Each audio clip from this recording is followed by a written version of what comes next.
Hello friends, പുതിയൊരു വീഡിയോയിലേക്ക് സ്വാഗതം.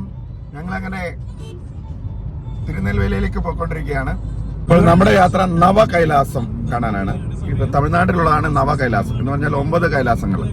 നമ്മള് പഞ്ചകൈലാസം ഒക്കെ കിട്ടിയിട്ടുണ്ട്. പഞ്ചകൈലാസം എന്ന് പറയുന്നതൊക്കെ 9 ശിവക്ഷേത്രങ്ങളാണ്. ഓക്കെ, പഞ്ചകൈലാസം എന്ന് പറയുന്നതെല്ലാം നമ്മുടെ 5 ശിവക്ഷേത്രമാണ്. നവം എന്ന് വെച്ചാൽ 9 ശിവക്ഷേത്രങ്ങൾ തിരുനെൽവേലിക്ക് അടുത്തുള്ള അവിടോട്ടാണ് നമ്മൾ പോകുന്നത്. ഇന്നത്തെ വൈകിട്ടത്തെ ദർശനം നവ കൈലാസ ദർശനം. ഇപ്പൊ നമ്മളിപ്പോ ശങ്കരൻ കോവിലിൽ നിന്നും തിരുനെൽവേലിക്കുള്ള യാത്രയിലാണ്. ഇപ്പൊ നമ്മൾ കാണുന്നത് വിൻഡ് മെഷീനാണ് കാണുന്നത്. പവൻ ചക്കി എന്ന് പറയാം ഹിന്ദിയിൽ. അപ്പൊ അതാണ് നമ്മൾ കണ്ടുകൊണ്ടിരിക്കുന്നത്. അപ്പൊ നമ്മളങ്ങനെ നവകൈലാസം കാണാനുള്ള യാത്രയിലേക്കാണ്. എല്ലാവരും ഒന്ന് സപ്പോർട്ട് ചെയ്യണേ. കടവും വീടിന്റെ കുറച്ച് ലോണുണ്ട്, അതെല്ലാം നമ്മളെങ്ങനെ പൊക്കോണ്ടിരിക്കുകയാണ്. പവൻ ചക്കിയാണ് കണ്ടോണ്ടിരിക്കുന്നത്. പവൻ ചക്കി ഇവിടെ നല്ല കാറ്റുള്ള സ്ഥലമാണ്. നല്ല രസമാണ് ഇറങ്ങി നിന്ന് കഴിഞ്ഞാൽ. നല്ല കാറ്റാണ് ഇവിടെ. ഇവിടുത്തെ കാറ്റാണ് കാറ്റ്.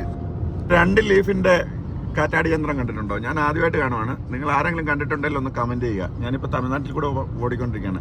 ആദ്യമായിട്ട് കാണാണ് 2 ലീഫിന്റെ കാറ്റാടി യന്ത്രം. സാധാരണയുള്ള എല്ലാം 3 ലീഫാണ്. ആരെങ്കിലും കണ്ടിട്ടുണ്ടോ എന്ന് കമന്റ് ചെയ്യുമല്ലോ. അങ്ങനെ ഞങ്ങൾ തിരുനെൽവേലി ടൗണിലേക്ക് പ്രവേശിക്കുന്നതിന് മുമ്പ് കണ്ട ഒരു ചെറിയൊരു അമ്പലമാണ്. വളരെ ഭംഗി തോന്നി. ഇവിടെ വണ്ടി നിർത്തി ഇറങ്ങിയതാണ്. വിളിച്ചതൊന്ന് കാണിച്ചു തരാം. ഈ സ്ഥലത്തിൻ്റെ വിവരം അറിയാവുന്നവരൊന്ന് കമൻറ്റ് ചെയ്യണേ. അതുപോലെ തന്നെ ഈ തമിഴ് വായിക്കാൻ അറിയാവുന്നവർ ഈ ബോർഡിൽ എഴുതിയിട്ടുള്ളതൊന്ന് ട്രാൻസ്ലേറ്റ് ചെയ്തിട്ട് ഒന്ന് അടിയിലൊന്ന് കമൻ്റ് ആയിട്ട് ഇടുകയാണെങ്കിൽ എല്ലാവർക്കും അറിയാൻ പറ്റുമായിരുന്നു. ഇതേതാണ് സ്ഥലം. കണ്ടിട്ട് ഇതേപോലെ അമ്മൻ കോവിലാണെന്ന് തോന്നുന്നു. എല്ലാം ദേവികളുടെ മൂർത്തികളാണ്. അമ്പലം അടച്ചിട്ടേക്കുമായിരുന്നു ഞങ്ങൾ വന്നപ്പം.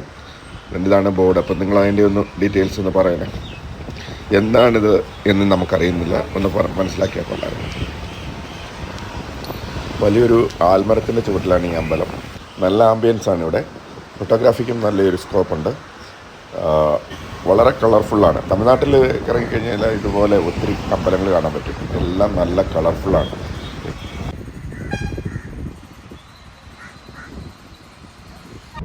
ഇപ്പം നമ്മൾ നവ കൈലാസ ടെമ്പിളിലെ ആദ്യത്തെ അമ്പലമായ സൂര്യനാർ ടെമ്പിളിലേക്കുള്ള യാത്രയിലാണ്.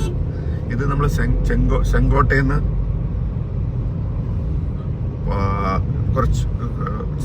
നിന്ന് കുറേ ദൂരമുണ്ട്. ഈ സ്ഥലത്തിൻ്റെ പേരെങ്ങനെ? YNS പേര് പാപനാശം. നമ്മൾ പാപനാശത്തേക്ക് ഓടിച്ചോണ്ട് നമ്മുടെ YNS വണ്ടി അങ്ങനെ ഓടിച്ചോണ്ടിരിക്കുക വളരെ സീരിയസ് ആയിട്ട്. വഴിയൊക്കെ നല്ല അടിപൊളി വഴിയാണ്. ഇടയ്ക്ക് മാത്രം ഇച്ചിരി പ്രോബ്ലം ഉള്ളായിരുന്നു. വഴിയൊക്കെ നല്ല അടിപൊളിയാണ്. നല്ല രസമുള്ള യാത്രയാണ്. അങ്ങനെ ഞങ്ങൾ അംബാസമുദ്രത്തിൽ എത്തിയിട്ടുണ്ട്. ഇതാണ് അംബാസമുദ്രം എന്ന് പറയുന്ന സ്ഥലം. നല്ല രസമുണ്ട് ഇവിടുത്തെ ക്ലൗഡ് കാണാൻ. പക്ഷെ സ്ഥലമൊക്കെ നല്ല അടിപൊളിയാണ്. അങ്ങനെ ഞങ്ങളുടെ യാത്ര തുടർന്നുകൊണ്ടിരിക്കുന്നു. നമ്മൾ സൂര്യനാർ ടെമ്പിളിൻ്റെ ഫ്രണ്ടിൽ എത്തിയിട്ടുണ്ട്. അമ്പലത്തിൻ്റെ മുന്നിലെത്തിയിട്ടുണ്ട്. ഇനി വണ്ടി പാർക്ക് ചെയ്തിട്ട് അകത്തേക്ക് പോകണം. ഇവിടുത്തെ സിസ്റ്റം എങ്ങനെയാണെന്ന് അറിയത്തില്ല. വീഡിയോ എടുക്കാൻ സമ്മതിക്കുമെന്ന് അറിയത്തില്ല. അമ്പലത്തിൻ്റെ സൈഡിൽ കൂടെയാണ് നമ്മളിപ്പോൾ പോയിക്കൊണ്ടിരിക്കുന്നത്. സൂര്യനാർ ടെമ്പിൾ. അങ്ങനെ അമ്പലത്തിലെ ദർശനം ചെയ്യാനായിട്ട് നമ്മൾ അമ്പലത്തിലേക്ക് പോവാണ്.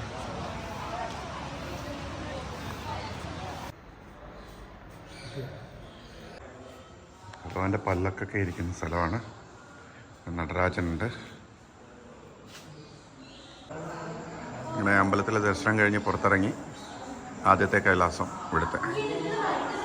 ഇവിടെ സൂര്യനും ചന്ദ്രനും ശിവനും പാർവതി. അമ്പലത്തിൻ്റെ മുൻവശത്തുള്ള നദിയാണ് താമരഭരണി.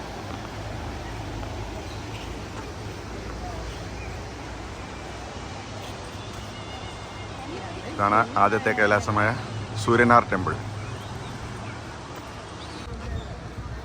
നിങ്ങളിപ്പോൾ കണ്ടുകൊണ്ടിരിക്കുന്ന പാപനാശം സൂര്യനാർ ടെമ്പിളിൻ്റെ കാഴ്ചകളാണ്.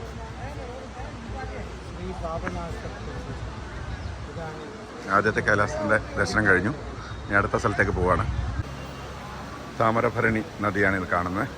അമ്പലത്തിൻ്റെ നേരെ മുന്നിൽ കൂടെ തന്നെ ഒഴുകുന്നത്. അമ്പലത്തിനകത്ത് നമുക്ക് വീഡിയോഗ്രാഫി അലൗഡ് അല്ല. അപ്പം ദർശനം കഴിഞ്ഞ് പുറത്തിറങ്ങി തമിഴ്നാട്ടിലുള്ള ആദ്യത്തെ കൈലാസ ടെമ്പിൾ, ആദ്യത്തെ ശിവ ടെമ്പിൾ ദർശനം കഴിഞ്ഞു. പാപനാശത്തുള്ള സൂര്യനാർ ടെമ്പിൾ സൂര്യനെ പ്രതിനിധാനം ചെയ്യുന്നു. ആദ്യത്തെ ഗ്രഹമാണിത്, അഗ്രഹ ടെമ്പിളാണിത്.